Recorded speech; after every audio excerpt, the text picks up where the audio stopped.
दोस्तों, आज की कहानी का नाम है पति का साथ निभाना।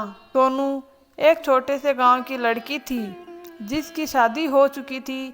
वैसे तो सोनू एक ठीक ठाक खानदान से थी, लेकिन उनकी शादी एक गरीब किसान से हो चुकी थी।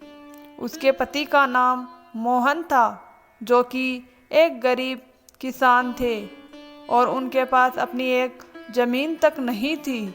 ऐसे में दोनों का जीवन बड़े ही कष्ट में गुजरता था।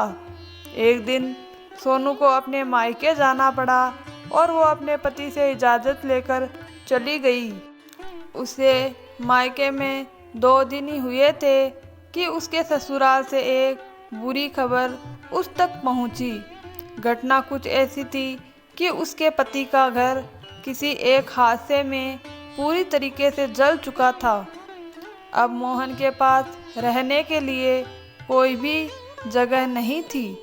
सोनू तुरंत अपने मायके वालों को ये बात बताई और अपने पति से मिलने के लिए निकल पड़ी।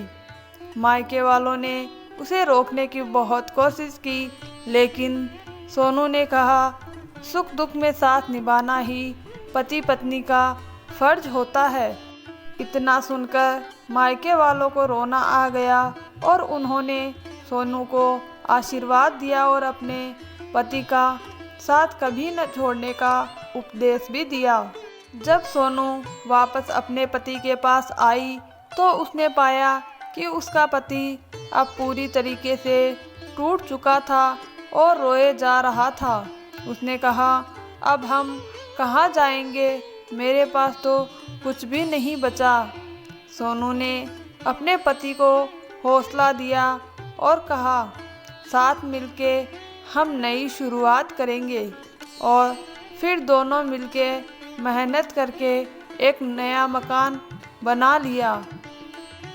सोनू ने अपने पति के साथ खड़े रहकर उसे तकलीफ़ों से लड़ने की ताकत दी।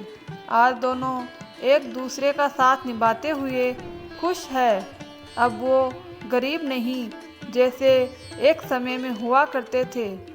दोस्तों, इस कहानी से हमें सीख मिलती है कि हालात कैसे भी हो, हमें पति का साथ कभी नहीं छोड़ना चाहिए। यही एक असली नारी की पहचान है। आपको हमारी ये कहानी कैसी लगी, हमें कमेंट करके ज़रूर बताएं। धन्यवाद दोस्तों।